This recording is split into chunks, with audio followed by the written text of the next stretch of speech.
Guys, तो आज हम आप सभी लोगों के लिए फिर से ऑब्जेक्टिव क्वेश्चन का प्रैक्टिस लेकर आया हूं, जो कि क्लास 12 की केमिस्ट्री के चैप्टर 1 के हैं। गाइस, आप सभी लोग रेगुलर मेहनत करते रहिए, जिद और जुनून के साथ में, और रेगुलर प्रैक्टिस करते रहिए क्वेश्चंस का, जिससे आपके एग्जाम में आपका जो सपना है अच्छा परसेंट लेकर आ सके। गाइस, हम आप सभी लोगों के लिए एकदम बेहतर क्लासेस दे रहे हैं शिखर बैच में, जिसमें डेली लाइव क्लासेज हो रही हैं, और लाइव क्लासेज जो है लाइव डाउट क्लासेज होती है। मतलब उसके बीच में अगर कोई भी आपको चीजें नहीं आई तो मुंह से बोल के क्वेश्चन पूछ सकते हो। हैंड राइज का सिस्टम है, अल्फा इंस्टीट्यूट ऐप पर ऐसा है। डेली क्लास का नोट्स दे रहे हैं और ऑनलाइन टेस्ट हो रहा है। अब मेमोरी चार्ट आपको चैप्टर वाइज आगे दिया जाएगा, बेहतरीन तरीके से आपको पूरी सिलेबस का कंप्लीट सिलेबस थियरी के साथ में, इंपॉर्टेंट क्वेश्चन की प्रैक्टिस के साथ में बेहतर तैयारी कराई जा रही है अल्फा इंस्टीट्यूट ऐप पर।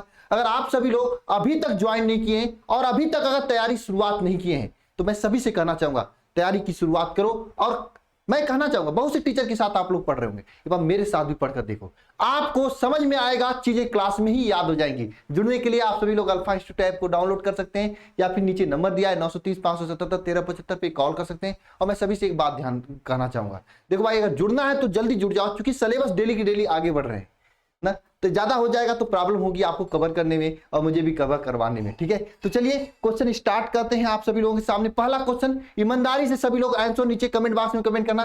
क्रिस्टलीय ठोस के बारे में असत्य है। पहला क्या है? क्रिस्टलीय ठोस के बारे में कौन सा असत्य है? पहला ऑप्शन है आपके यहाँ, ये वास्तविक ठोस होते हैं, पहला ऑप्शन। दूसरा ऑप्शन है शीतलन वक्र सतत पाया जाता है, दूसरा ऑप्शन है। बताइएगा कौन सा इसमें से असत्य है। तीसरा क्या है?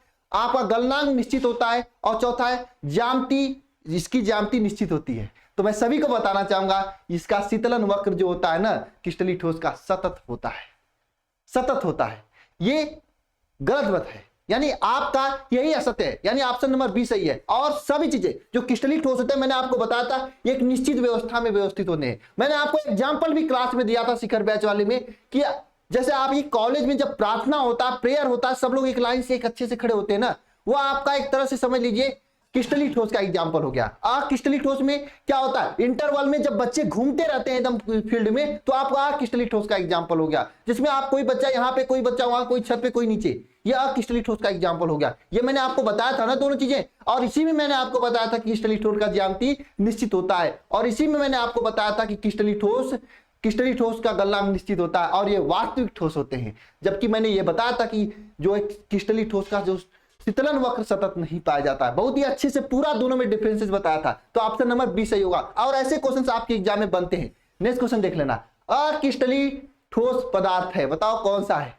चार ऑप्शन आप सभी लोगों के सामने है ना, कौन सा अक्रिस्टलीय ठोस पदार्थ है, बताओ बताओ। तो सी वाला, कांच अक्रिस्टलीय। मैंने बताया था कांच जो होता है न केवल अक्रिस्टलीय होता है, अक्रिस्टलीय के साथ में बताओ कैसा होता है, एक बताओ आभासी ठोस भी होता है, और एक तरह से इसे आभासी ठोस भी कहा जाता है कांच को।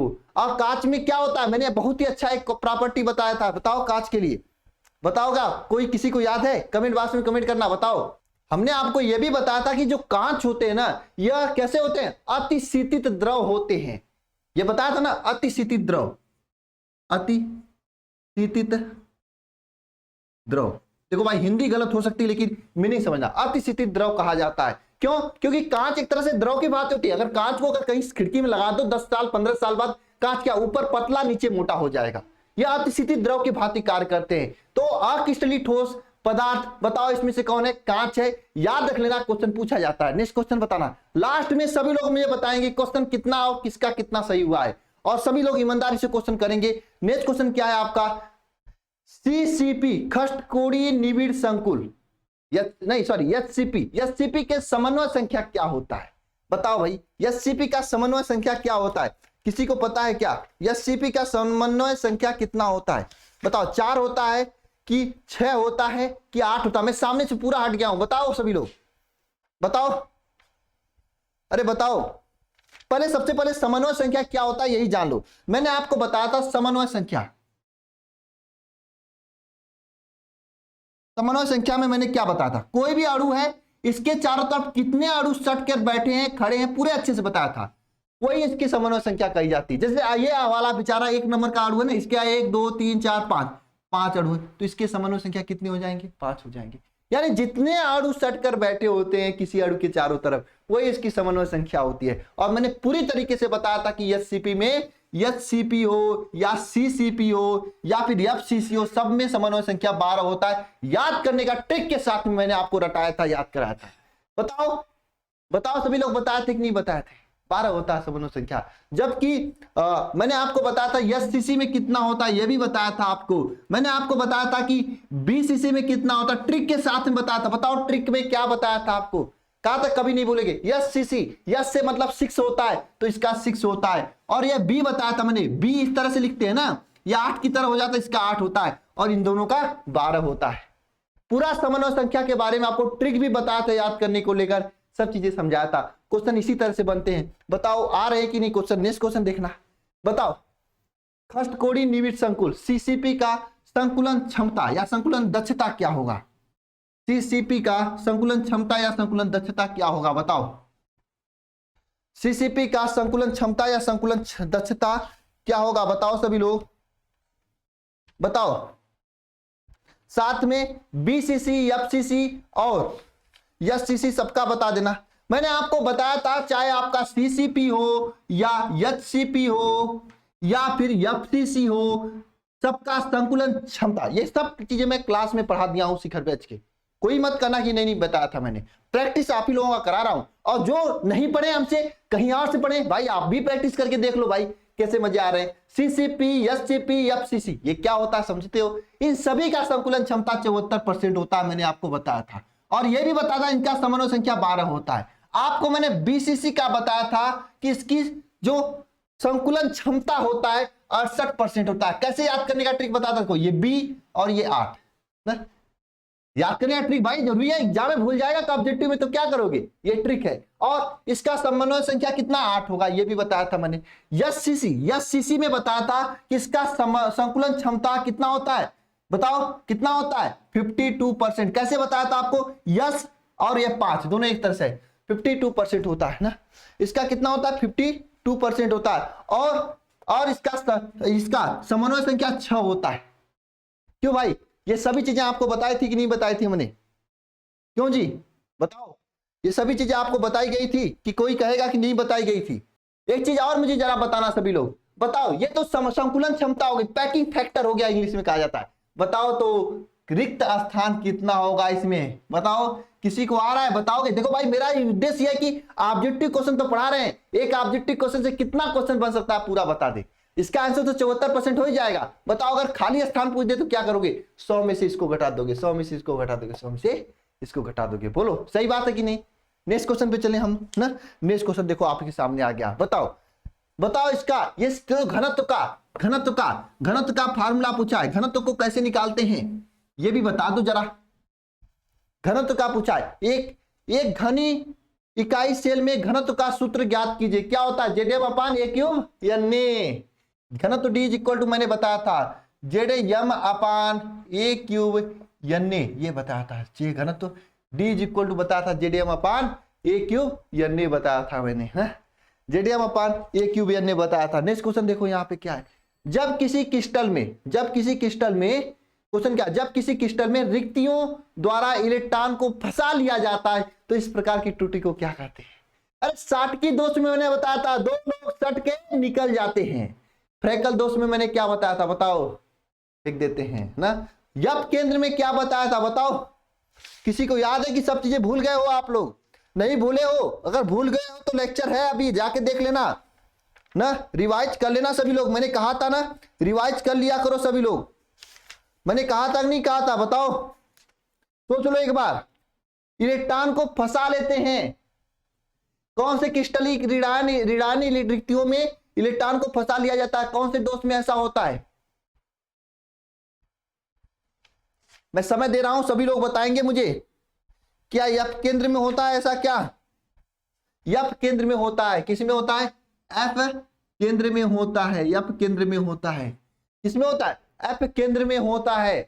एफ केंद्र में ऋणायनिक रिक्तियों द्वारा इलेक्ट्रॉन को फंसा लिए जाते हैं। ठीक है, नेक्स्ट क्वेश्चन देखना सभी लोग। ये नेक्स्ट क्वेश्चन आप सभी लोगों के सामने। एक ठोस जालक में धनायन जालक स्थान को छोड़कर अंतरकाश का स्थान ग्रहण कर लेता है। बताओ ये किस प्रकार के जालक का, मतलब किस प्रकार का ठोस मतलब त्रुटि है? बताओ। मैंने आपको क्या बताया था कि साटकी दोष में दो धनायन और ऋणायन सट कर क्रिस्टल से बाहर निकल जाते हैं। साट की मतलब सटना, सट कर बाहर निकल जाना।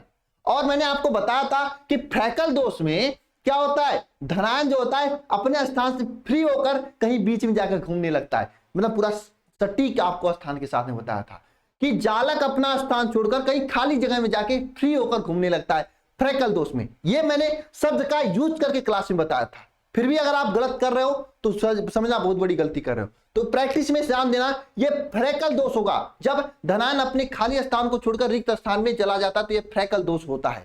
ठीक है, नेक्स्ट क्वेश्चन देखो, ध्यान देना सभी लोग। क्या नेक्स्ट क्वेश्चन, निम्नलिखित में से किसमें फ्रैकल दोष प्रदर्शित होता है? NaCl, AgBr, ग्रेफाइट, हीरा। बताओ किसमें फ्रैकल दोष प्रदर्शित होता है? AgBr में फ्रैकल दोष प्रदर्शित होता है। AgBr में इसमें आपका क्या फ्रैकल दोष प्रदर्शित होता है? इसमें क्या होता है? फ्रैकल दोष प्रदर्शित होता है। नेक्स्ट क्वेश्चन ध्यान देना, यह है नेक्स्ट क्वेश्चन आपका। फ्रैकल दोष में बताओ क्रिस्टल का घनत्व बढ़ता है या घटता है? AgBr ऐसा है जिसमें आपको फ्रैकल दोष तथा साठ की दोष दोनों बात जाएगा। ठीक है, बताओ फ्रैकल दोष में क्रिस्टल का घनत्व बढ़ता है या घटता है? घटता है या बढ़ता है? बताओ, अरे बताओगे। फ्रैकल दोष में क्रिस्टल का घनत्व घटता है या बढ़ता है या समान रहता है? बताओ बताओ। देखो भाई, फ्रैकल दोष में क्या होता है मैंने आपको बताया था। फ्रैकल दोष में देखो, फ्रैकल और साठ की दोष, साठ की दोष दोनों दोष बताया था आपको मैंने, फिगर बना के बताया था। दोनों में क्या डिफरेंस है? फ्रैकल दोष में क्या होता है, ऋणायन या धनायन,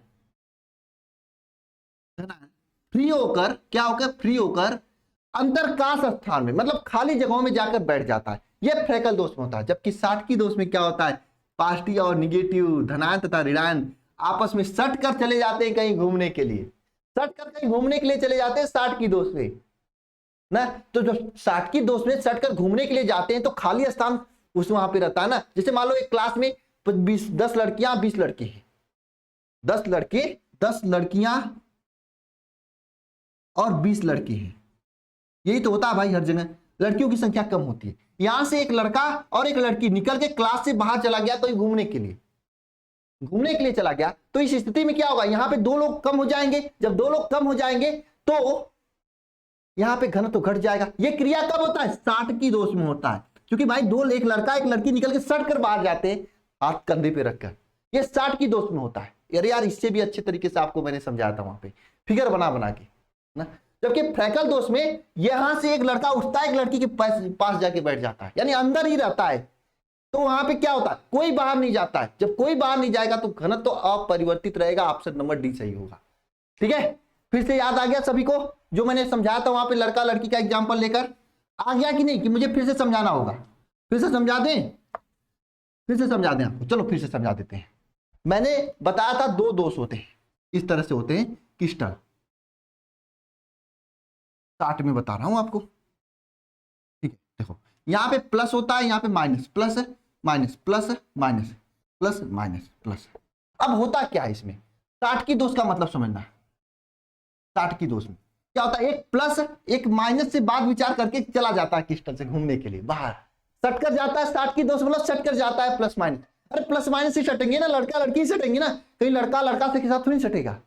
लड़का और लड़की सट कर चला जाता है तो खाली स्थान बन जाता है।